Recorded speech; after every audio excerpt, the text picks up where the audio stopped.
Hello everyone, कैसे हैं आप लोग। मैं हूं अभिषेक श्रीवास्तव राजा। स्वागत करता हूं आप सभी का राइज इंडिया इनोवेशन एकेडमी में। अपना यूट्यूब हैंडल नेम है राइज इंडिया विद राजा। और आज हम शुरुआत करते हैं इतिहास की ये पहली क्लास होगी। हम लोग प्राचीन भारत, मध्य भारत और आधुनिक भारत तीनों हम पढ़ेंगे। उसके बाद हम विश्व का इतिहास भी पढ़ेंगे। प्राचीन भारत की आज पहली क्लास रहेगी और ये क्रमवार चलती रहेगी। आपको एक एक क्लास मिलती रहेगी, आप उसको पढ़ते रहिएगा। इतिहास का किसी भी परीक्षा में जो स्थान है, अगर आप लोगों ने प्रीवियस ईयर क्वेश्चन कभी देखा हो तो आप लोगों ने समझा होगा कि इतिहास से क्वेश्चन अच्छे आते हैं और काफी फैक्चुअल क्वेश्चन आते हैं। इतिहास हमको इतिहास बना के छोड़ता है, ठीक है। तो हम इतिहास से एक बात समझ लेते हैं कि इतिहास होता क्या है। पहला जो शब्द है इतिहास,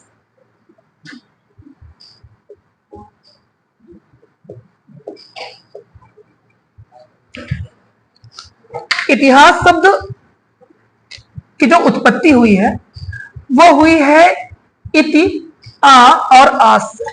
क्या हुई है? इति हा, आ नहीं है, हा।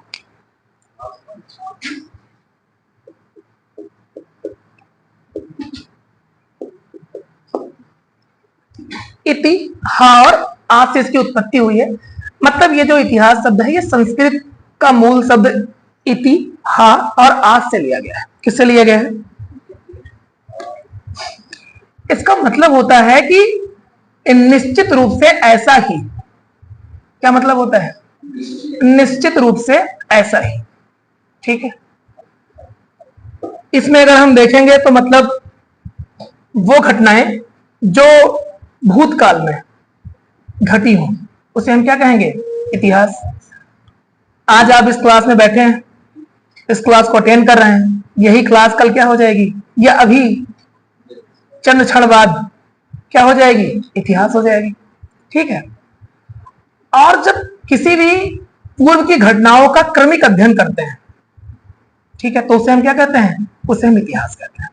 बात समझे भाई? इतिहास में तो बहुत चीजें घटी हैं, लेकिन जब उसका अध्ययन करेंगे तब तो हमको पता चलेगा क्या क्या घटी, क्या क्या नहीं घटी। तो उन्हीं अध्ययनों के आधार पर हम एक एक करके पढ़ेंगे, समझेंगे, ठीक है। पहले तो जान लेते हैं कि एक व्यक्ति हुए, उनका नाम है हेरोडोटस। क्या नाम है? हेरोडोटस।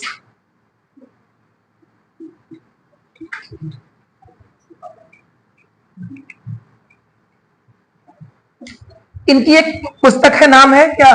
हिस्टोरिका। क्या नाम है? हिस्टोरिका।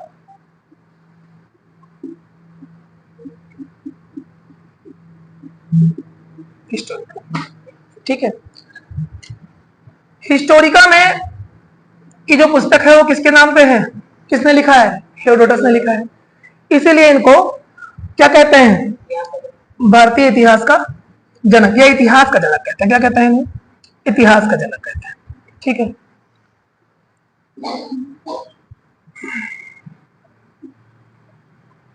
फाइनल। तो हमने दो तीन चीजें समझ ली कि इतिहास क्या होता है। किसी भी भूतकाल का क्रमिक अध्ययन इतिहास कहलाता है। हमने पढ़ लिया कि हेरोडोटस, उसके बाद हिस्टोरिका पुस्तक, और इतिहास का जनक इनको कहते हैं। अब हम बात करते हैं अध्ययन की। किसकी बात करते हैं? अध्ययन की। तो अध्ययन की सुगमता के कारण, किसके कारण? अध्ययन में सुगमता के कारण हमने इतिहास को तीन भागों में बांट दिया। कितने भागों में बांट दिया? पहले को कहते हैं प्राग ऐतिहासिक, फिर दूसरे को कहते हैं आद ऐतिहासिक, और तीसरे को कहते हैं, क्या कहते हैं? ऐतिहासिक या ऐतिहासिक। क्या कहेंगे? ऐतिहासिक। क्यों? आपने हिंदी पढ़ी होगी ना, एक प्रत्यय लगा हुआ है, लगा हुआ है ना, तो क्या कहेंगे? ऐतिहासिक।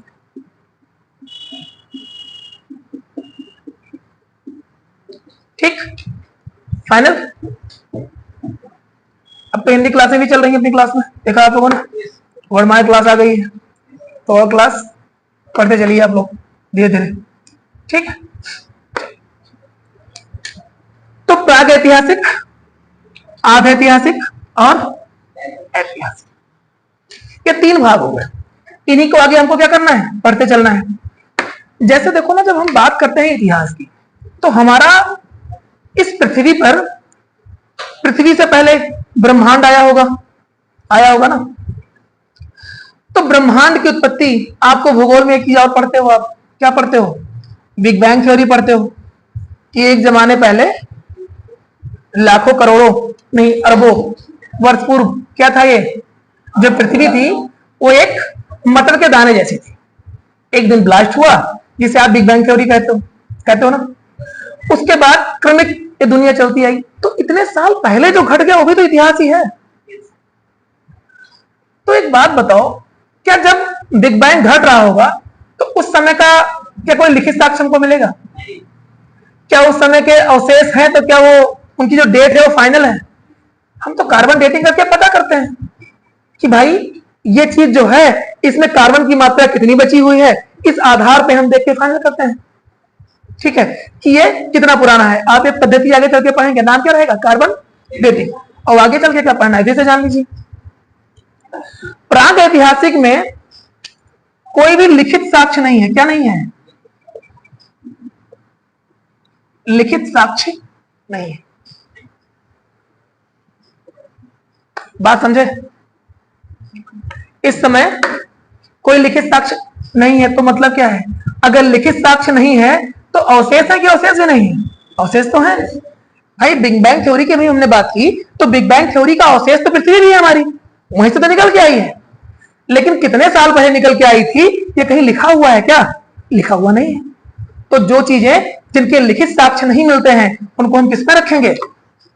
प्राग ऐतिहासिक में। फाइनल हो रहा नहीं हो रहा है? हो रहा है। अच्छा, एक समय और आ गया होगा जब मानव लिख तो रहा है, ठीक है। अच्छा एक बात बताओ, क्या मानव ने पहली बार बोलना सीखा होगा या पहली बार लिखना सीखा होगा? बोलना सीखा होगा, है ना। क्या मानव ने पहली बार भाषा बनाई होगी या लिपि बनाई होगी? भाषा बनाई होगी। लिपि तो लिखने में काम आएगी ना।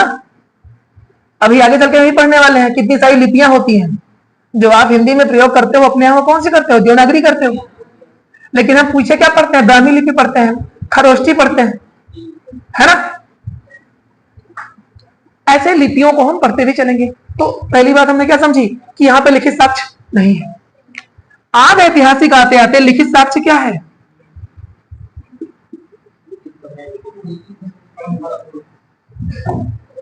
जो इसके साक्ष्य हैं वो क्या है? लिखित तो हैं,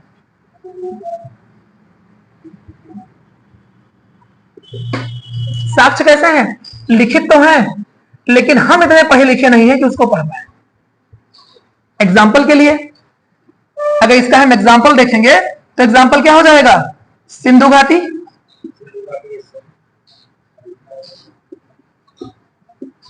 सिंधु घाटी सभ्यता, जिसे आप हड़प्पा सभ्यता भी कहते हो। क्या कहते हो? हड़प्पा सभ्यता भी कहते हो। तो सिंधु घाटी सभ्यता, हड़प्पा सभ्यता की जो चीजें हैं, क्या वो लिखी हुई है कि नहीं लिखी है? लिखी है। उनकी एक लिखने की शैली भी है जिसे आप कहते हैं भाव चित्रात्मक कहते हैं। मतलब एक विशेष शैली में लिखा हुआ है जिसका नाम क्या है? भाव चित्रात्मक है। तो ये इतने पढ़े लिखे थे कि लिख पढ़ पा रहे थे, लेकिन हम इतने लिखे पढ़े नहीं है कि इसको पढ़ पाए या इसको समझ पाए। क्या लिखा है हम केवल अनुमान लगाते हैं। तो मतलब इस समय का जो क्या होगा, इस समय का जो इतिहास होगा वो भी किस पे निर्भर करेगा? अवशेषों पर, साक्ष्यों पर। बात समझे? लेकिन लिखित साक्ष्य हैं लेकिन पढ़ नहीं पा रहे हैं, तो क्या लिखित साक्ष्यों पर निर्भर करेगा? नहीं करेगा। हमको यह पता है कि वो कुछ लिखे हैं, लेकिन वो कुछ क्या लिखे हैं? जैसे मैंने अपने भाषा में मान लो कि कुछ लिख दिया, अब आप इसको पढ़ पाओगे ना। मैं इसको क्या कह के डिकोड कर रहा हूं, इसको आप क्या कह के डिकोड कर रहे हैं, ये आप जान पाएंगे जब आप मुझसे बात करेंगे। या तो कभी आप ऐसा डिकोड कर ले, मेरा पैटर्न समझ ले कि मैं इस शब्द के लिए ये प्रयोग करता हूं, इस शब्द के लिए ये प्रयोग करता हूं। यही बात तो या तो आप मेरा पैटर्न पकड़ लें और या फिर आप मुझसे मिलकर पूछें कि आपने क्या कर दिया इसमें, तो मैं बताऊंगा। यही तो बात हुई। इस समझने के लिए ऐसी कोई भाषा होती नहीं है, ऐसी कोई लिपि भी नहीं। ठीक है, बात समझे? समझे? जैसे इसमें बहुत से बच्चे बैठे होंगे इनको उर्दू नहीं आती होगी, उर्दू अपने यहाँ है, चलती है, भारत की तो नहीं, यूपी की कैसी है, आधिकारिक भाषा है, ऑफिशियल लैंग्वेज है, ऑफिस में यूज कर। आप जाते होंगे तो ट्रेन के स्टेशन में देखते होंगे इंग्लिश के साथ उर्दू भी लिखा होता है, देखा है? हाँ, 1989 में इसे दर्जा दिया गया, ठीक, यूपी में। ये भी जानकारी जान लीजिए, बीच बीच में जानकारी आएंगी तो बताते चलूंगा, ठीक है, सब आपके लिए हेल्पफुल रहेंगी। चलिए अब आगे समझिए। तो ऐतिहासिक कार्यक्रम में हम जब आगे देखेंगे कि मतलब, सॉरी मैं कह रहा था इसके बारे में, तो इसमें मतलब हमारे पास साक्ष्य नहीं है, आप जान गए, मतलब लिखित है लेकिन हम पढ़ नहीं पाए तो लिखित साक्ष्य नहीं है, ऐसा समझिए, है ना, मतलब उस पर निर्भर नहीं है जानकारियां, फाइनल लिखित साक्ष्य तो है। उसके बाद एक समय काल आया जिसे हम क्या कहते हैं, ऐतिहासिक। इस समय क्या है, लिखित है और इसे हम क्या कर पा रहे हैं, हम भी पढ़ पा रहे हैं, मतलब ये उतने ही लिखे पढ़े लोग हैं जितने हम लिखे पढ़े लोग हैं, बात समझे? इसी में चलिए, तो आप इतना बातें समझ गए, पूरी पूरी बातें, मतलब इसमें पुरातात्विक अवशेष तो होंगे लेकिन लिखित अवशेष भी होंगे, होंगे ना, होंगे नहीं होंगे? चलिए अब अगला क्या है कि हम समझेंगे कि पुरातात्विक स्रोत क्या होते हैं, ये भी तो मैटर है। कौन से स्रोत? पुरातात्विक। पुरातात्विक स्रोत क्या हो सकते हैं? जैसे पाषाण शिलाएं हो सकती हैं,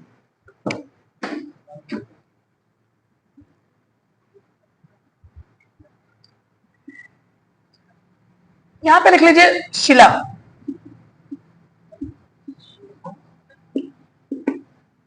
शिलाओं पर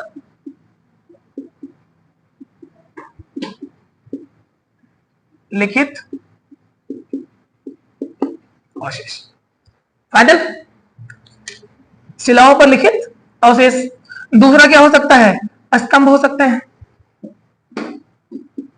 दूसरा क्या हो सकता है? स्तंभ हो सकता है ना, स्तंभ जानते हैं? किसी भी खंबे उम्बे पे आजकल देखते हो ना, बैनर लगा देते हैं लोग, छोटी सी चिपका देते हैं, तो चिपकाने के लिए नहीं, बट उस पर लिख दिया जाए, ठीक है, लिखित रूप से उत्कीर्ण कर दिया जाए, खोद के लिख दिया जाए उसे, समझ रहे हैं, छेरोड़ी से या किसी भी। अगला क्या हो सकता है? ताम्रपात्र हो सकता है। ताम्रपात्र जानते हो?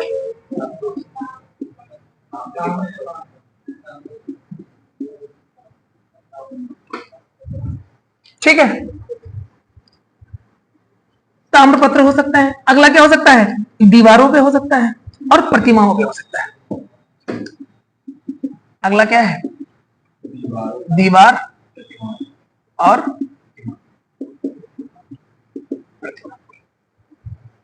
फाइनल। अब यही एक बात समझ लीजिए, ये सब कैसे हैं? ये सब पुरातात्विक अवशेष हैं, लेकिन अगर इन्हीं पे लिख दिया जाए तो लिखित हो जाएंगे, अगर इन पे कोई लिखा नहीं है तो कैसे रहेंगे? पुरातात्विक रह जाएंगे। बात समझ में नहीं सोच पाए? अगर इन्हीं पे ऐसा लिखा है, हम पढ़ नहीं पा रहे हैं, तभी पुरातात्विक रह जाएगा, रह जाएगा, नहीं रह जाएगा? समझ पा रहे हैं? अब अगला कुछ चीजें समझ लेते हैं हम लोग, जैसे कुछ अभिलेख मिले हैं। क्या मिले हैं? अभिलेख।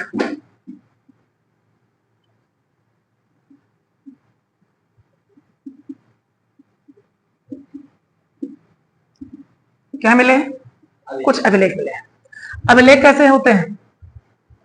अभिलेख कैसे भी हो सकते हैं, जो ऊपर बताया इस सब भी अभिलेख हो सकते हैं, होता है अभिलेख मतलब लिखा हुआ है ना। जैसे कोई अभिलेख याद आ रहा है आप लोगों को? बताइए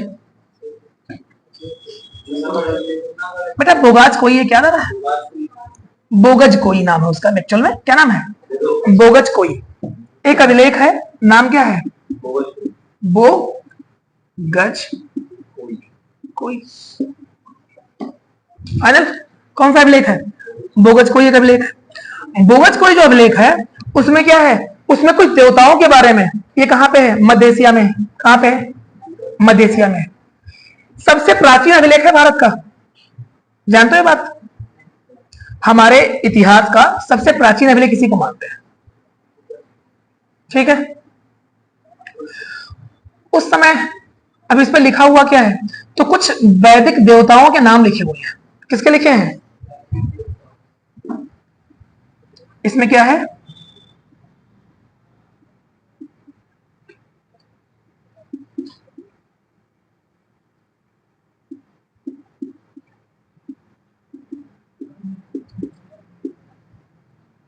ठीक है, उस समय के देवता कौन हो, कोई बताएगा?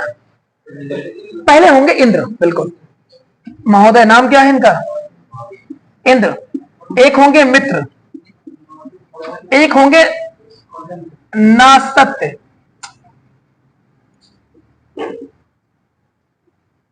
नासत्य। ठीक है, और कौन हो सकता है? वरुण होंगे ना, वरुण। इन कुछ देवताओं का क्या मिलता है हमको? इनका नाम मिलता है। अब जैसे ही नाम मिला, एक बात तो समझिए ना कि लिखित साक्ष्य क्यों इतना जरूरी है, उसे ऐतिहासिक क्यों कहा गया?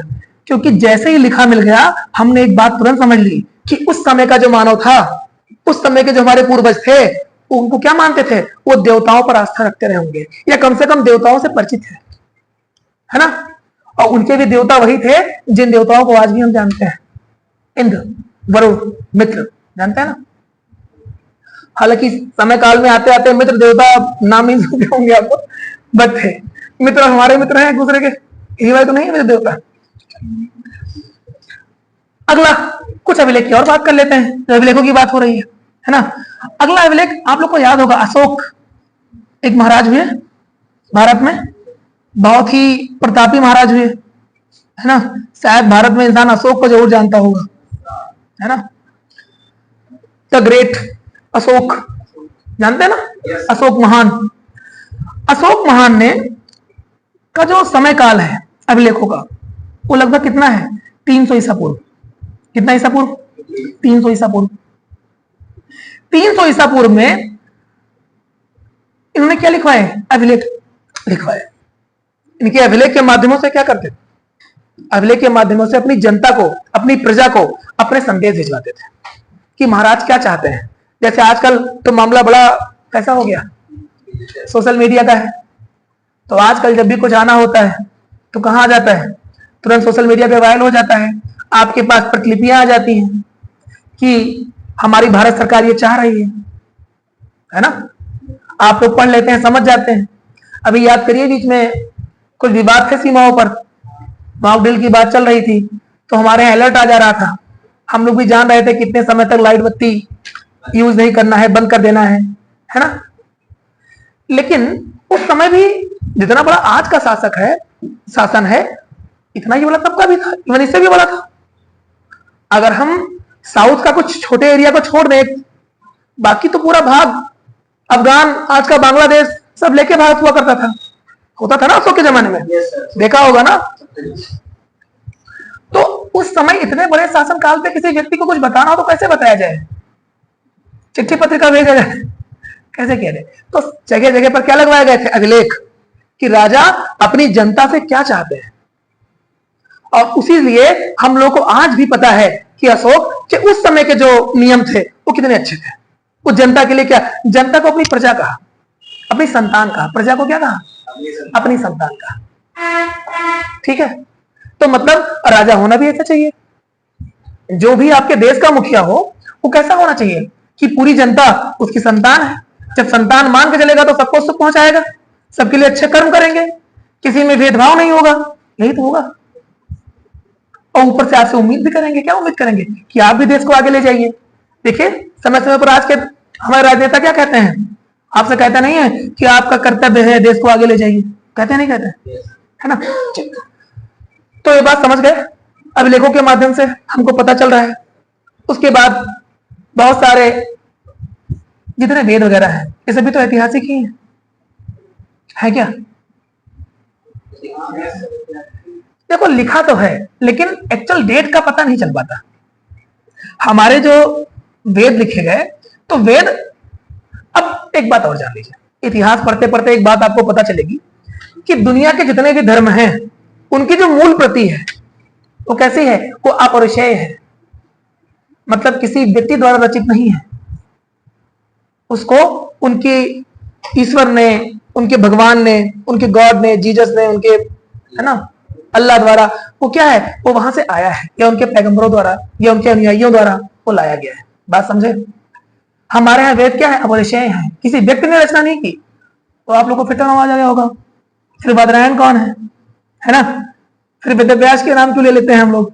उन्हें कंपाइल किया, संकलन किया। क्या किया? संकलन किया। ठीक है, बात समझ पा रहे हैं?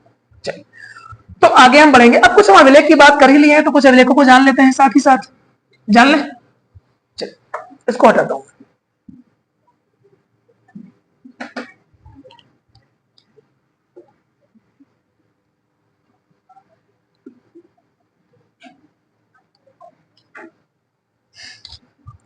पहला अभिलेख है हाथी गुंफा। क्या नाम है? ऐसे लिख लेते हैं।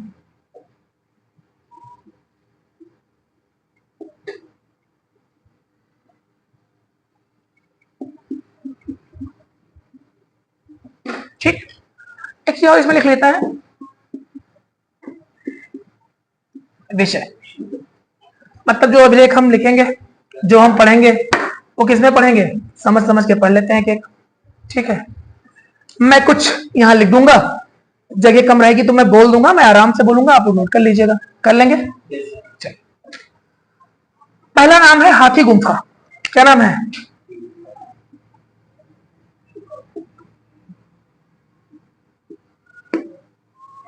क्या नाम है? हाथी गुंफा। ये अंगबिंदु लग गया है, ध्यान रखिएगा। ठीक है, गुंफा हो गया। आप चाहें तो आधा माँ भी लिख सकते हैं, कोई दिक्कत नहीं। ठीक है, नाम क्या है? हाथी गुंफा। इसको शासक कौन था इसका? खारवेल। कौन है? खारवेल। इसमें क्या है, विषय क्या है इसका? तो शासन वर्णन। मतलब अब एक बात और जान लीजिए, हमको अशोक के बारे में जानकारी तो मिल गई थी, लेकिन जैसे ही हम हाथी गुंफा पढ़ते हैं, हमको एक नया शासक की जानकारी और मिलती है। नाम क्या है? खारवेल। और वहां लिखा क्या है? उसके शासन का वर्णन लिखा है कि वो शासन कैसे चलाता था। ठीक है, आप सोच के देखिए कि अगर ये सब ना होते तो अपने राजाओं के बारे में तो जान ही ना पाते, जान पाते कि कैसे थे। ठीक है, तो आई थिंक बहुत अच्छे समझ में आ गया होगा कि लिखित साक्ष्य क्यों जरूरी है, जो उस काल को ऐतिहासिक काल कहा गया, प्रमाणिक काल कहा गया, क्योंकि फिक्स है कैसा होता था। कम से कम उस समय के लोग ऐसा सोचते थे, उस समय के राजा का ये मनसा थी, उस समय के लोगों की मनसा थी, है ना? क्लियर हो रहा है? चलो, अगला है जूनागढ़। क्या है अगला? है जूनागढ़। ये कौन से व्यक्ति हैं? रुद्रदामन। याद करिए, याद, रुद्र दामन। नाम क्या रखा? रुद्रदामन। ये किसका क्या करता है? ये इनके विजय का, किसका वर्णन करता है? होता नहीं है आजकल, कुछ भी उपलब्धि आपकी होती तुरंत कहां लगा देते हो? स्टेटस पे लगाते हो, नहीं लगाते हो? पोस्ट कर देते हो ना कि आज मैंने ऐसा कर दिया, आज मैं बहुत दुखी हूं, आज मैं बहुत खुशी हूं। तो कुछ समझो कि इन लोगों के क्या थे? स्टेटस थे, समझ लो ऐसे। लेकिन स्टेटस ऐसे थे कि लगे रह गए, परमानेंट थे, है ना? और अच्छा किया इन लोगों ने जो, हाँ, ऐसे स्टेटस अपने ऐसे पोस्ट, स्टेटस तो नहीं कहेंगे, कुछ समय चले जाते हैं, पोस्ट समझ लो, है ना? कि सोशल मीडिया पे पोस्ट कर दिया आपने, कि जो जैसे आपने कोई चीज फेसबुक पे पोस्ट कर दी, तो फेसबुक पे जब तक वही रहेगी, जब तक या तो आपकी आईडी ना खत्म हो जाए, तो फेसबुक खुद ना खत्म हो जाए, है ना? दो मालूम तो वही रहेगी, है ना? चलिए, तो इन्होंने क्या किया? अपने विजय का वर्णन करवाया है। अगला है नासिक। क्या है?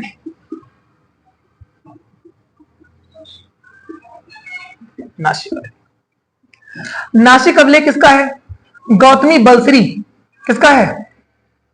आप जब सातवाहन वंश पढ़ेंगे हम लोग आगे चल के, परेशान मत होइए, तो सबको पढ़ेंगे करके। ठीक है, नाम क्या है इनका? गौतमी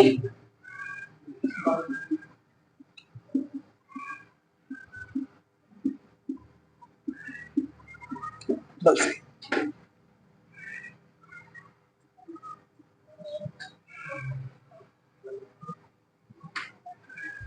ठीक है, गौतमी बलश्री, फाइनल। ये क्या है? ये भी अपने काल का वर्णन कर रहे हैं। किसका? Satavahana,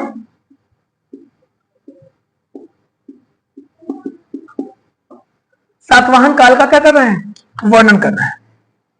done, final. अगला है प्रयाग स्तंभ। क्या नाम है?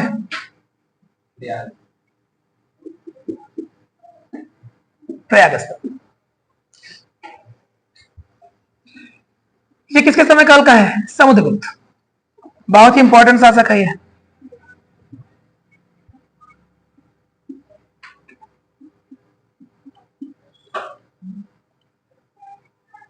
नाम क्या है इनका?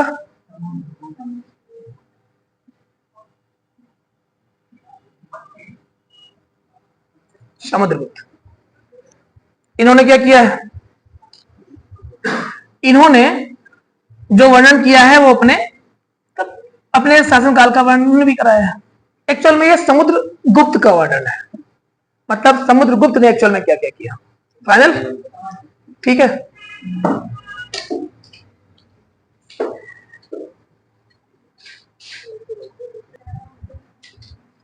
अगला क्या है? अगला है एहोल। नाम क्या है? एहोल।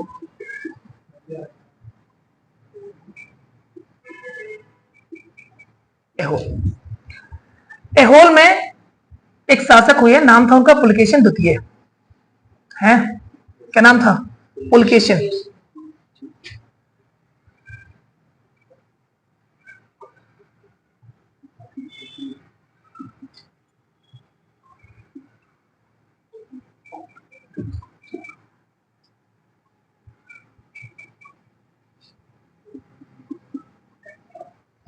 ठीक है, नाम क्या था इनका?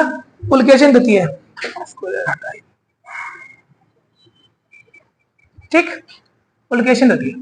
पुलकेशिन द्वितीय जो थे, इनका और आपको याद होगा हर्षवर्धन, याद है? हर्ष, इन दोनों का क्या हुआ था? युद्ध हुआ था। तो इन दोनों के युद्ध का वर्णन है। किसका? पुलकेशिन के साथ हर्ष के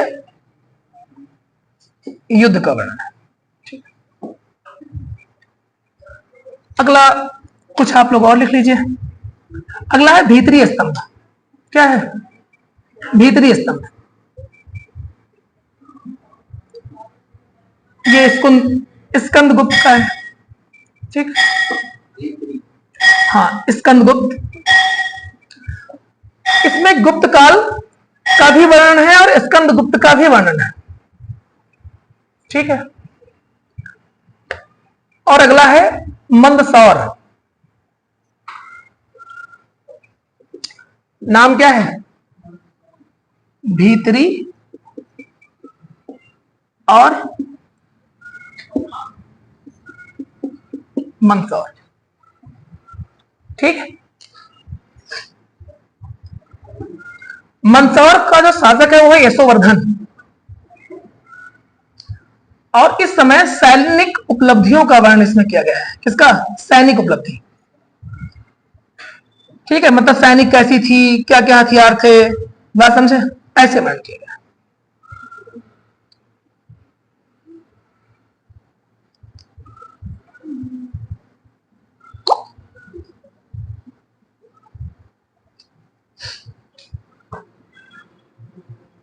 तो ये रहा हमारा अभिलेखों वाला टॉपिक।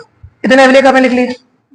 अब कुछ और चीज देख लेते हैं, जैसे स्मारक देख लेते हैं, भवन देख लेते हैं, क्योंकि वो भी तो निकले हैं पुरातात्विक अवशेष में हमारे, है ना?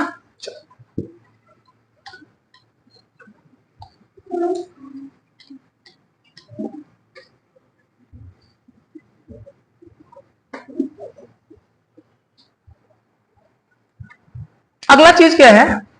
आप सब देख पा रहे हैं ना? क्या पढ़ रहे हैं हम लोग? समझ पा रहे हैं? समझ पा रहे हैं? समझ पा रहे हैं।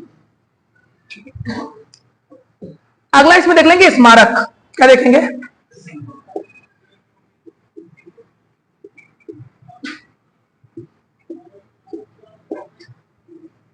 स्मारक और भवन।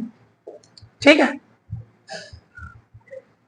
अच्छा, एक बात बताइए, जब आप हड़प्पा भी कालीन सभ्यता पढ़ेंगे तो हड़प्पा जो है ना, वो कैसा है? वो भवन का अवशेष है, जानते हैं ना ये बात? तो हड़प्पा और जो मोहनजोदड़ो की जो खुदाई हुई है उसमें क्या पाए गए हैं? भवन पाए गए हैं। तो मतलब यहां पे लिख सकते हैं कि भवन में क्या, हड़प्पा और मोहनजोदड़ो। ठीक, लिख सकते हैं, लिख सकते हैं।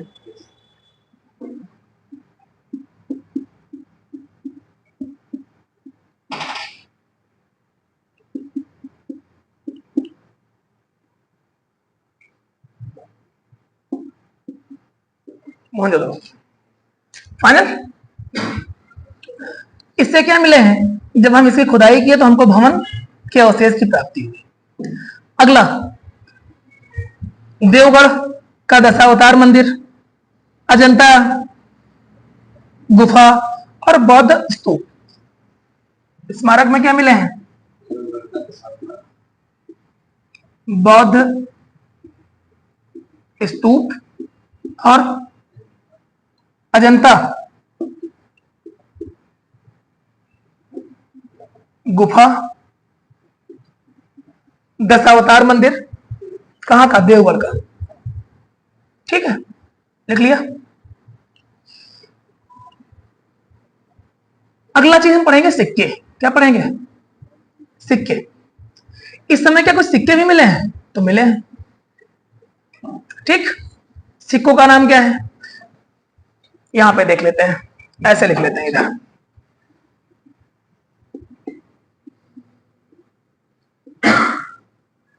इस समय के सिक्कों को क्या कहते हैं, आहत सिक्के। क्या कहते हैं, आहत सिक्के।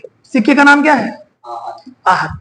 आहत नाम क्यों होगा, याद करिए, कोई आपसे कुछ कह देता है तो आपको ठेस पहुंचती है। कहां ठेस पहुंचती है, दिल पे दबाव महसूस होता है, आप आहत हो जाते हैं उसकी बातों से। तो ये सिक्के कुछ ऐसे बनाए गए थे, चोट देकर इन पे, समझे बात। इन सिक्कों का धातु ली जाती थी, उस पर चोट लगाया जाता था, तो उसे हम क्या कहते हैं, आहत सिक्के। Final, done. तो इसमें क्या होता था सिक्के में, तांबा, चांदी, सोना, सीसा। तांबा, सोना, चांदी और सीसा।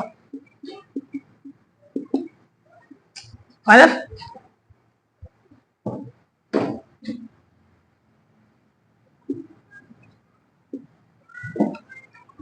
डन।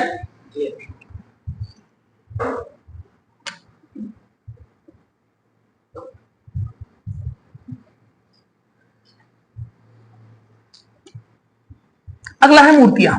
क्या है, मूर्तियां।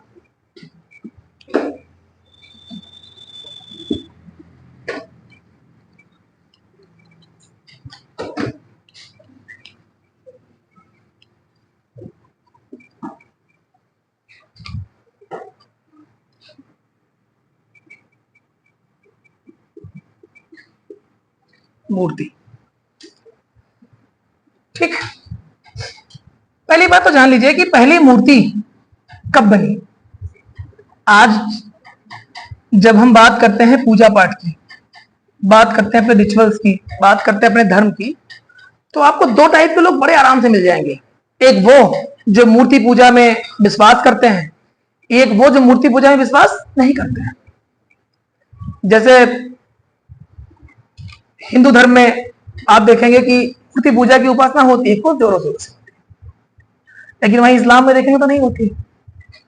ठीक है, मैटर क्या है कि क्या बहुत पहले लोग पूजा करते थे मूर्तियों की।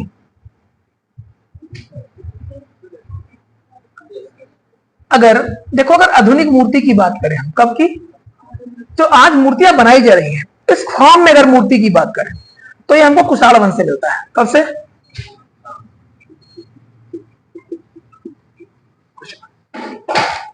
ठीक है, कब मिलता है, कुशाण वंश।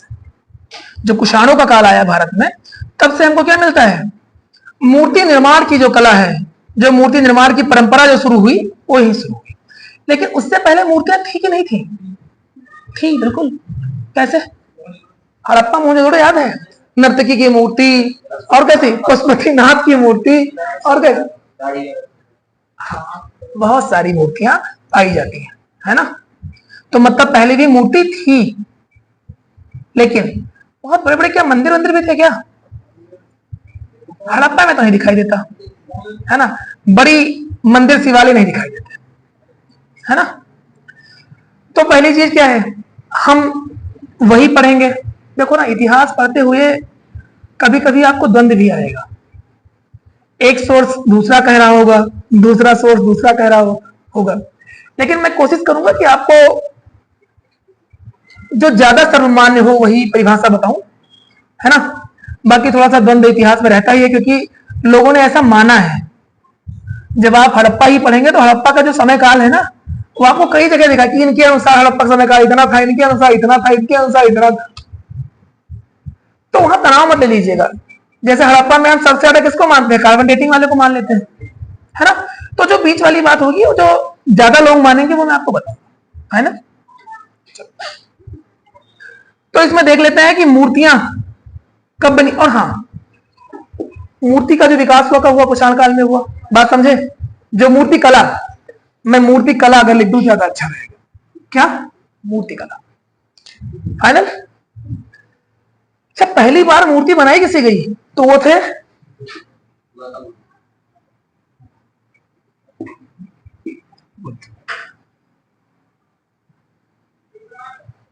फाइनल। कौन व्यक्ति थे वो? बुद्ध। आपको एक चीज जान के शायद समझा होगा कभी। एक बात बताइए कि बुद्ध ने अपने पूरे जीवन काल क्या मूर्ति पूजा का समर्थन किया है, विरोध किया? बुद्ध ही वो इकलौते व्यक्ति हैं जिनकी सबसे पहली मूर्ति बनाई गई। इसीलिए जब आप जीवन के रास्तों पे आगे बढ़ते हैं ना, आपको लगता होगा कि जीवन बड़ा कठिन चल रहा है, आप जो चाह रहे हैं वो हो नहीं रहा है। नहीं, बुद्ध का जीवन देखो ना, पूरा जीवन बुद्ध ने क्या कहा? एकेश्वरवाद। या एकेश्वरवाद क्या, उन्होंने बुद्ध मतलब मूर्ति पूजा का विरोध किया कि मूर्ति पूजा मत करिए, कहा ना। और जो भारतीयों ने पहली मूर्ति जो हम लोगों ने बना दी, उन्हीं की बना दी। ठीक है, और छोड़िए वो तो ठीक है, बनाई तो बनाई। बुद्ध के ही दो भाग निकल जाएंगे, अभी आगे पढ़ेंगे हम, महायान और हीनयान। एक उनका मूर्ति पूजा करके मूर्ति बना के पूजा करेगा, और एक बिना मूर्ति की पूजा करेगा। एक उनको खुद भगवान में विश्वास नहीं करते थे, उन्हीं के अनुयायी ने उनके क्या बना दिया? भगवान बना दिया। कुछ अनुयायी ने। तो आप अपने जीवन से कैसे सोचते हैं कि आप जो चाहेंगे वही मिलेगा? कर्म करते जाइए, बट एक बात जानिए, अब बात हम कुछ भी कर लें, बुद्ध ने अपने आप को जो तपाया है ना, जो बनके उभरे हैं, हम भारत में उनको कुछ भी करें, विदेशों में देख रहे हैं। इंग्लैंड ने क्या कहा भाई बुद्ध को? लाइट ऑफ एशिया कहा है, लाइट ऑफ भारत नहीं कहा कि light of India, light of Asia. और ये हम नहीं कर रहे हैं, विदेशी कर रहे हैं। ये विदेशी वही हैं कि आधुनिक काल में हम क्या समझेंगे कि ये कहेंगे कि ये सपेरों का देश है ना। ये जादू टोना करते हैं, ये उन्हीं का देश, इनको आता कुछ नहीं है। बाद में व्यक्ति आएगा लाड़ में काले, वो कहेगा इनकी संस्कृति, इनके जो साहित्य जो इनका है, जो इनका लिटरेचर है, इनका पूरा लिटरेचर एक तरफ, मेरे लाइब्रेरी में रखी एक रैक में पुस्तकें एक तरफ, ऐसा कहेगा। लेकिन वही लोग क्या कहते हैं? बुद्ध को लाइट ऑफ एशिया कहते हैं। बुद्ध ने कुछ तो किया है, अच्छा, है ना। चलो फिलहाल आगे बढ़ते। अगला है कि आप सबने दो चीजें पढ़ ली। अब प्राग जो ऐतिहासिक है ना, हमने प्राग समझ लिया, आज समझ लिया, ऐतिहासिक समझ लिया। ऐतिहासिक में लिखित साक्ष्य क्या है, पुरातात्विक क्या है, हमें दोनों समझ लिया। अब देखिए, अब आगे हम पढ़ते हैं। अब एक एक को पोस्टमार्टम करते हैं, खोलते हैं थोड़ा थोड़ा, है ना, अंदर चलते हैं।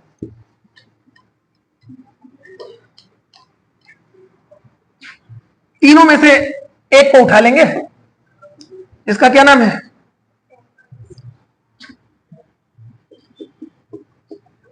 प्राग ऐतिहासिक। ठीक है, प्राग ऐतिहासिक को उठा लेंगे। प्राग ऐतिहासिक में विशेषता कितने? 3 कालों में से ही विभाजित कर दिया गया। कितने कालों में? 3। पहला क्या है?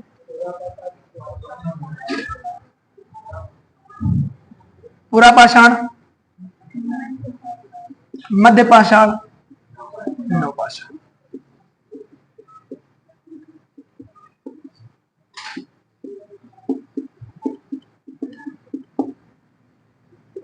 यही ना। और सबके आगे क्या लगा देंगे? काल भी लगा देंगे। क्या लगा देंगे? काल भी लगा देंगे।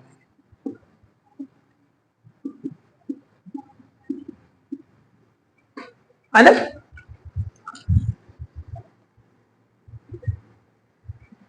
अच्छा नाम से देखिए, नाम क्या है? पुरा पाषाण। नाम क्या है? पुरा पाषाण। पुरा पाषाण मतलब ये वो समय काल था जब मानव को एक्चुअल में ना पाषाण की भी समझ नहीं रही होगी। कौन समझ? बात समझ पा रहे हैं? कौन सा भाई? जैसे अभी अपने इतिहास पढ़ना शुरू किया है ना, पहले आप इतिहास के बारे में जो भी धारणा आपकी रही हो, धीरे धीरे धारणा बदली होगी कि अच्छा ये भी होता है, ये भी होता है, ये भी होता है। तो उससे पहले का और अब तक का एक सफर है ना, इतनी देर का है ना सफर। तो ऐसे ही पाषाण को जानने, पाषाण मतलब पत्थर होता है, कोई इसमें डाउट तो नहीं किसी को? हाँ। तो पाषाण मतलब क्या होगा? पत्थर होगा। ठीक, इस पत्थर को समझने के लिए, इसको अपनी संस्कृति का, अपने कल्चर का हिस्सा बनाने के लिए एक यात्रा की होगी मानव ने, की होगी ना। तो यहां तक पहुंचने की जो यात्रा है, पहुंच गया मानव यहां तक, इसी को क्या कहेंगे हम? पुरा पाषाण। बात समझे? अब पुरा पाषाण को भी हम लोग 3 भागों में बांट देंगे। कितने भागों में? एक को क्या कहेंगे बताओ? नहीं पता? बिल्कुल यही कहेंगे। और क्या कहेंगे? पहला कहेंगे निम्न। क्या कहेंगे? निम्न। अगला क्या कहेंगे? मध्य। पहले तो निम्न, फिर क्या? मध्य, फिर क्या? उच्च। और इस सब के आगे क्या जोड़ देना है? पुरा पाषाण। ठीक है, पुरा पाषाण का जो लाखों पुराना हमारा इतिहास था ना, वो आके कहां सिमट गया? वो आके हमारा सिमट गया 10,000 ईस्वी तक, ईसा पूर्व। सॉरी, कितने तक? 10,000। हम लाखों वर्ष से पूर्व चल के, और यहां पर जब हम आते हैं तो यहां पे हम 10,000 बीसी तक।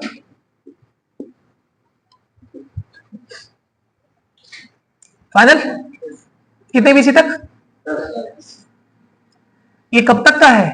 जब से सभ्यता चली होगी, जब तक का हम एज्यूम कर पाते हैं इतिहास, जहां तक हमने खोज निकाला है, जहां तक हम पहुंचे हैं अभी तक, वहां से शुरू करिए और 10,000 बीसी तक आ जाइए। तब तक केवल एक पार्ट चल रहा है, किसका? प्राग ऐतिहासिक के पुरा पाषाण काल का नव पाषाण यहां के खत्म हुआ है। समझ पाए? समझ पा रहे हैं? बाकी पूरी कहानी 10,000 के बाद की है, जो आप पढ़ोगे भी। ठीक है, समझ में आ रहा? चलिए, तो एक व्यक्ति है, नाम है उनका रॉबर्ट बुश। क्या नाम है? Robert Bush. उन्होंने क्या किया? एक भूवैज्ञानिक है। क्या है? भूवैज्ञानिक।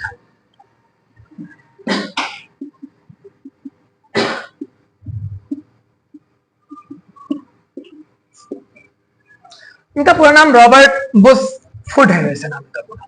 ठीक है,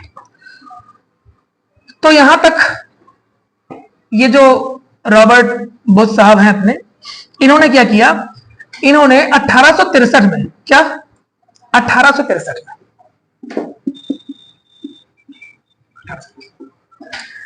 1863 क्या है? ईस्वी है, एडी है, एडी लगा लीजिएगा आगे, ईस्वी क्या ये? अच्छा, क्या ईस्वी और एडी में भी तनाव है? ठीक है, आप लोगों को नहीं भी है तो भी मैं बता दे रहा हूं, हो सकता है किसी को डाउट हो, है ना, कि आगे चल के जो क्लास देखेंगे उनको हो सकता है डाउट हो, तो मैं बता दे रहा हूं कि इतिहास में एडी और बीसी का कॉन्सेप्ट क्या है, या मैं इसको खत्म करने के बाद अभी समझाता हूं। ठीक है, याद करिएगा थोड़ा सा, अभी बता। तो उस समय इन्होंने क्या किया कि जो पाषाणकालीन बस्तियां थी, कौन सी बस्तियां, पाषाणकालीन, उन पे क्या किया, उसका अन्वेषण किया, उस पे खोज की। बात समझे? कब? रॉबर्ट बुश ने कौन सी बस्तियों का, पाषाणकालीन।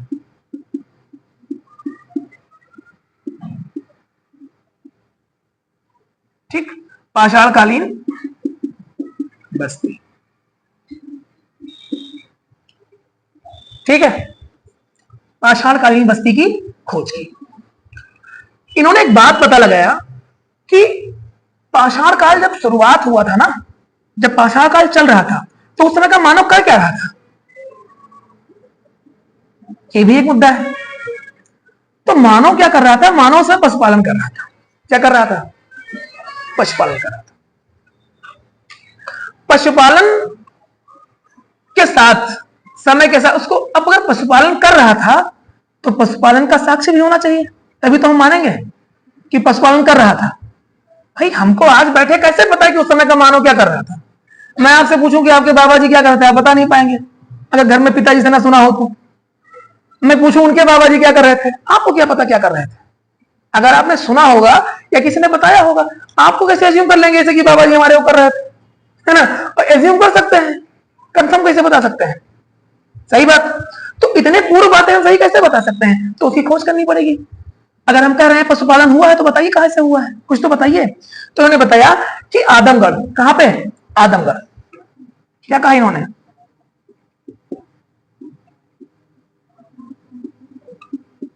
आदमगढ़। पहला नाम क्या बताया, आदमगढ़। ये कहां पे है, तो ये एमपी में है, मध्य प्रदेश में। कहां है, ठीक। दूसरा इन्होंने नाम बताया बागोर। क्या नाम बताया, बागोर।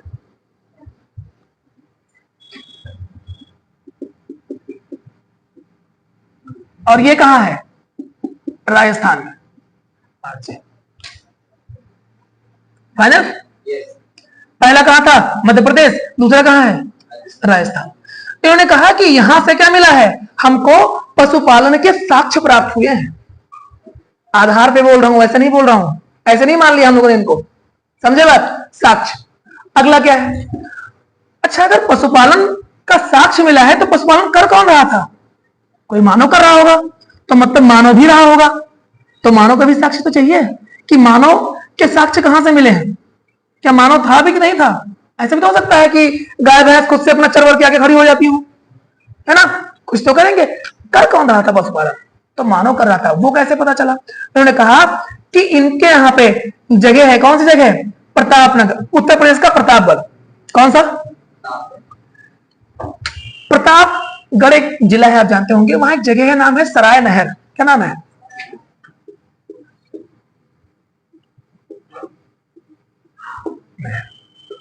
ये कहां पे है, यूपी में है, प्रतापगढ़। फाइनल, कहां पे, यूपी के प्रतापगढ़। इन्होंने कहा कि एक और जगह है मादहा। क्या नाम है, मादहा।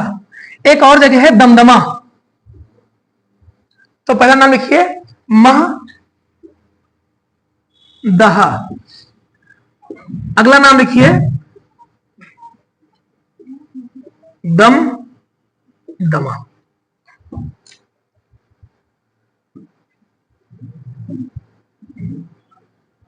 ठीक है, यहां की उन्होंने क्या की, खोज की। तो जब खोज की तो उनको मिले गए, उनको मिला 5 युगल समाधान, युग्म समाधान। बात समझे, 5 उनको समाधान मिले। समाधान समझते हैं, क्या मिला, समाधान मिला।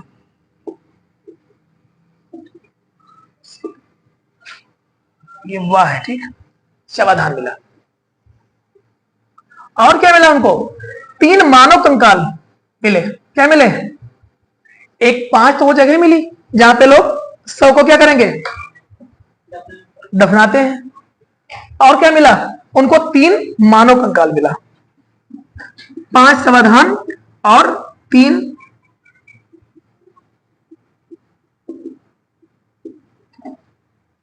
कंकाल। डन, इतनी चीजें मिल गई। और इस आधार पे हमने क्या कह दिया कि मनुष्य पशुपालन कर रहा था उस समय का। फाइनल समझ में आ रहा है ना? अगला समझिए, ये जो जगह है ना मादहा, दिख रही है ये जगह?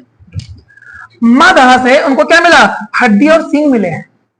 हड्डी और सींग से निर्मित उपकरण मिले हैं। क्या मिले हैं?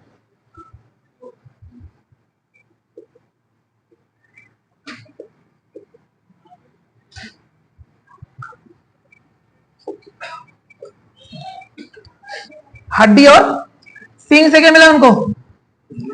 सींग लिख लीजिए, सॉरी, सींग होता है, जानते हैं ना? सींग होता है, ठीक है, सींग नहीं होता है, सींग होता है, ठीक है, तो सींग लिख लीजिए। तो हड्डी और सींग से क्या मिला है? इससे उपकरण बने हैं। क्या बने हैं? उपकरण। समझ पा रहे हैं? और ये कहां मिला है? मादा से हड्डी सींग के उपकरण प्राप्त हुए। इसको मैं हटा दूं, पता नहीं डिस्टर्ब हो जाओ बीच में। अब देखो फाइनल, अब समझ आ रहा होगा।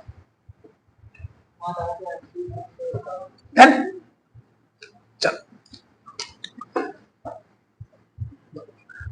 और ये जो सराय नहर है ना, सराय नहर, ये दिख रहा है? इससे क्या मिला है? तो इससे इनको मिल गया है हड्डी से निर्मित आभूषण। ठीक है, मतलब ऐसे आभूषण बनाते जो पहनते भी थे। आभूषण जो कहते हैं, जो पहनते हैं, जानते हैं ना? रत्नाभूषण उन्हीं को बोलते हैं। तो इससे क्या मिला है? आभूषण।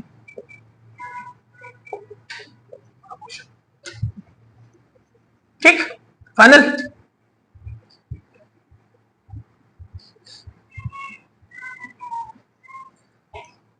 अगला, कुछ खाद्यान्न मिले हैं। क्या मिले हैं? अच्छा, एक बात और है, पशुपालक ही था क्या? मानो उस समय का पशुपालक तो था ही, कृषक भी था, कुछ खेती भी तो करता था, कृषि भी तो करता रहा होगा, वरना खाएगा क्या? तो उसके भी साक्ष्य मिले हैं, लेकिन कहां से मिले हैं? नवपाषाण काल से मिले हैं। याद करिए, ये कहां गया? ये नवपाषाण, यहां से मिले, खो गया था नवपाषाण, यहां से मिले। नवपाषाण काल से क्या मिला है? खेती के साक्ष्य। ठीक है, तो माना जाता है कि जो खाद्यान्नों का सर्वप्रथम उत्पादन किया जाने लगा, वो कब से किया जाने लगा? नवपाषाण काल से। ठीक, नवपाषाण कालों में भारतीय महाद्वीप पे, कहां पे? भारतीय महाद्वीप पे सबसे पहला जो खेती का सबसे प्राचीनतम साक्ष्य भी हमारे पास है। थोड़ा इसको हम अब इरेज कर दे रहे हैं ना, हाँ, फिर पढ़ते हैं।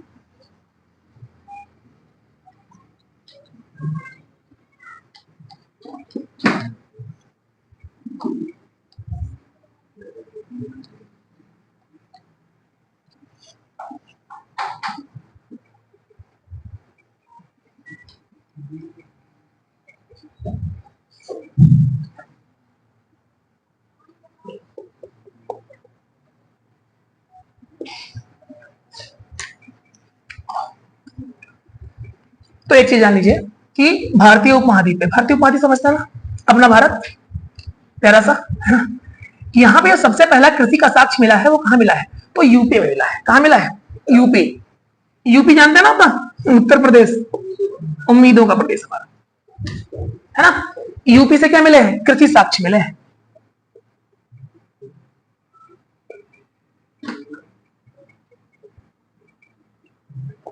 कृषि साक्ष्य, ठीक, कौन साक्ष्य? कृषि, कृषि जानते हैं ना? कृषि साक्ष्य मिले हैं यूपी में। कहां पे? ये भी तो जान लीजिए, संत कबीर नगर। कौन सा? यूपी का एक जिला है, नाम क्या है? संत कबीर नगर। और यहां का एक जगह है, नाम है लहूरा। ठीक, तो यूपी के संत कबीर नगर जिले के लहुरा देव से क्या मिला है? भारत का सबसे प्राचीनतम कृषि के साक्ष्य मिले हैं। अच्छा लगा जान के यूपी से मिला है। हाँ, जब कुछ अपने पास से, अपने अगल बगल से मिलती है तो बहुत अच्छा लगता है। आप लोग कभी कानपुर जाइएगा तो वहां मंदिर भीतरी गांव घूम के आइएगा, वहां पे सबसे प्राचीनतम ईंट से बने हुआ मंदिर है। ठीक है, तो जाइएगा तो घूम के आइएगा। ऐसे पुराने अवशेष देखा करिए थोड़ा सा, जब भी जाइए कहीं तो अच्छा लगता है। कहीं जब घूमने उमने जाइए तो मतलब कुछ अपने पुरातात्विक अवशेष से भी थोड़ा सा आंखें मिलाइए, मतलब वहां जाके क्या करते हैं आप लोग पता नहीं। अगला क्या है? अगला जो पृथ्वी का साक्ष्य मिला है, इससे पूर्व मतलब ये तो लौहरादेव हो ही गया, इससे पहले भी हमको एक मिला था। इससे पहले कृषि कहां पाया जाता था? भारत में। बट वो अभी क्या है कि भारत का हिस्सा भी नहीं रहा, हो गया पाकिस्तान का। वो नाम कौन सी जगह थी? मेहरगढ़। तो एक तो बात समझ में आई दोनों में अंतर। ये कहां का है? ये भारत में है सबसे प्राचीनतम, लेकिन जो भारत में सब इससे भी प्राचीनतम जो था वो कहां से मिला है? वो मेहरगढ़ से मिला है। कहां से मिला है? वो मेहरगढ़ से। ये कहां था? पाक में है, पाकिस्तान में। ठीक है, कुछ 7000 बीसी। कितना? 7000 बीसी। ठीक है, फाइनल। ये साक्ष्य था। अगला, तो कृषि के दो साक्ष्य समझ में आ गए। बहुत तनाव होता है बच्चों को कि ये लौहरादेव का चक्कर क्या है और इसका चक्कर क्या है। आई थिंक क्लियर हो गया होगा बहुत बढ़िया से। ठीक है, कि भारत में कौन? लौहरादेव, लेकिन सबसे प्राचीनतम साक्ष्य ओवरऑल मेहरगढ़। डन। चलो आगे। अगला हम जो पढ़ेंगे वो ये समझेंगे कि कोल्डीवा एक जगह है। कहां पे है? ये भी यूपी में है। तो एक नाम क्या है? कोलीडीवा।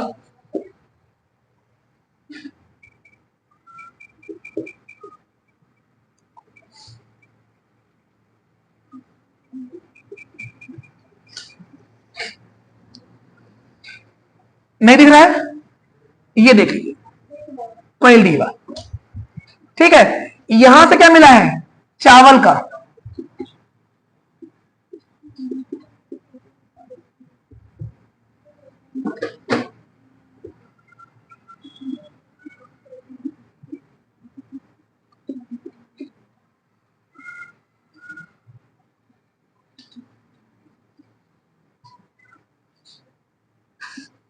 साक्ष्य मिला है।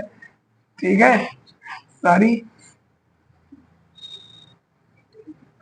साक्ष्य। ठीक है, फाइनल। चलिए, कभी कभी कुछ शब्द ऐसे होते हैं ना कि वो डिस्टर्ब करते हैं। चलिए, समझ आ गई बात।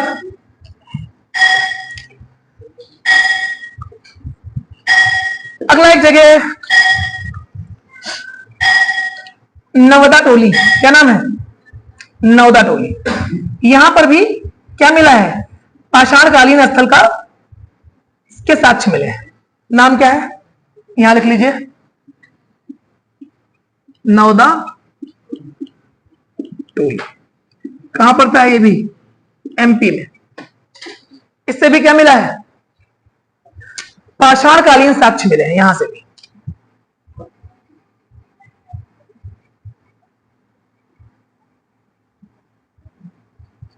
ठीक है, एक चीज और जान लेते हैं। आप लोग सोच रहे होंगे एक एक चीज करके क्या क्या जानेंगे, पूरा इतिहास से पढ़ेंगे, एक एक करके और क्या जानेंगे, ये जानेंगे। चलिए फिर से पढ़ें।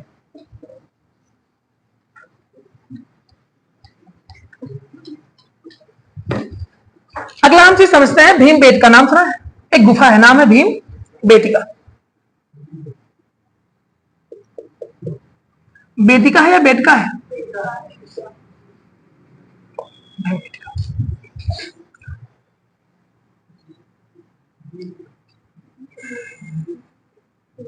बेटका ही है ना, भीम बेटका है, बीच में मां है। ठीक, भीम बेटका। ठीक है, समझ आ गई बात। चलिए, अब भीम बेटका में क्या है कि ये जो गुफा है ना, सबसे प्राचीनतम गुफा है हमारे यहाँ की। मतलब प्राग ऐतिहासिक शैलमिक चित्रकला का उदाहरण है। इसके पीछे कहानी है बच्चा, कभी कहानियों का भी एपिसोड एक हम लोग लाएंगे। आज थोड़ी सी कहानी से परिचित करवा दूं। कहते हैं बहुत प्राचीन क्षेत्र में एक जो जगह है ना, वहां पे गुफा के अंदर कुछ लोग निवास करते थे। तो निवास करने वाले लोगों की उसकी एक छोटी सी बेटी थी। तो बहुत देर से ना वो ऊपर ऐसे निहार रही थी लगातार। ऐसे छत होती है ना भाई, एक गुफा है तो गुफा में ऐसे सर्कल होगा गुफा का, उसमें ऊपर एक छत भी होगा उसका। तो उसको बहुत देर से निहार रही थी लगातार वो। तो कहते हैं कि उसने ना मतलब उसको बनाना शुरू किया। तो उसके पिता ने बार बार पूछा कि क्या बना रही हो, क्या बना रही हो। तो देखा तो मतलब वो बताया कि देखो तो उसने कुछ चित्र बने हुए थे और वो सबसे प्राचीनतम चित्र के रूप में उभरे दुनिया में। ठीक है, समझ में आ रहा है? कभी समझेंगे ये भी कहानी क्या थी। अभी तो आगे बढ़ते हैं फिलहाल। तो ये कहां पे है? ये मध्य प्रदेश में है। मध्य प्रदेश के रायसेन जिले में है। कहां पे है? भीमबेटका एमपी में है, रायसेन जिले में है। ठीक, एक बात और जान लीजिए कि इस गुफा में जो रंग है ना, वो विविध रंगों से बनाए गए हैं। अब अच्छी बात यह है ना कि पुराने जमाने में देखो लोगों को रंग का यूज मतलब ज्ञान था। अब आज जैसे मतलब निर्मित कोई ऐसे तो रंग रहे नहीं होंगे, वो नेचुरल रहे होंगे, कुछ मिला के कुछ बनाया जाता रहा होगा, है ना? जैसे हल्दी से पीला निकाल लेना, है ना? हाँ, फूलों से कलर निकाल लेना। बात समझ पा रहे हैं? ऐसे ही तो कुछ नेचुरल रंगों का प्रयोग किया गया होगा। तो ये कैसी है? विविध रंगों की है। अगला इसमें क्या है? इसमें लगभग 500 चित्र पाए गए हैं। कितने चित्र? एक दो चित्र नहीं बने हैं कि गलती से छाप दिया, ये जान के छापे गए थे। 500 चित्र हैं। कितने चित्र हैं? 500 चित्र।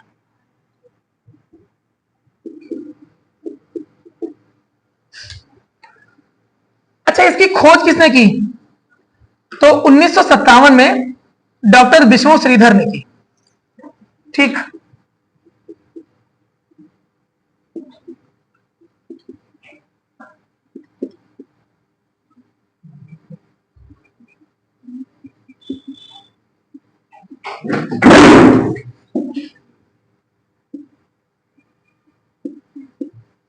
विष्णु श्रीधर।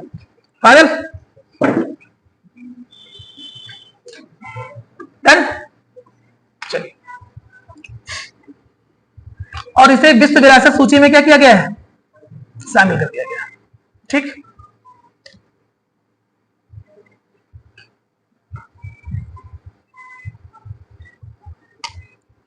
तो अभी तक हम क्या पढ़ रहे थे? हम लोगों ने जितना पढ़ा सब क्या पुरातात्विक अवशेष ही समझ रहे हैं अभी तक? यही समझ रहे हैं? यही तो समझ रहे हैं। कोई लिखे समझे, कोई पुरातात्विक समझे। तो ये सब पुरातात्विक अवशेष ही तो है ना? जहां पे चित्र बने हैं वो चित्रात्मक हो गए अवशेष, है ना? अब एक बात जान लेते हैं कि इतना देर से पुरातत्व हो रहा है, तो जो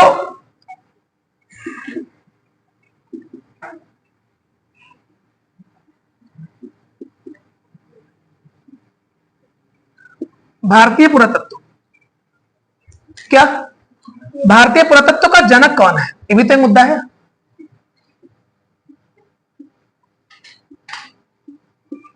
इनका नाम है अलेक्जेंडर कनिंघम। क्या नाम है? Alexander Cunningham. लिख लीजिए।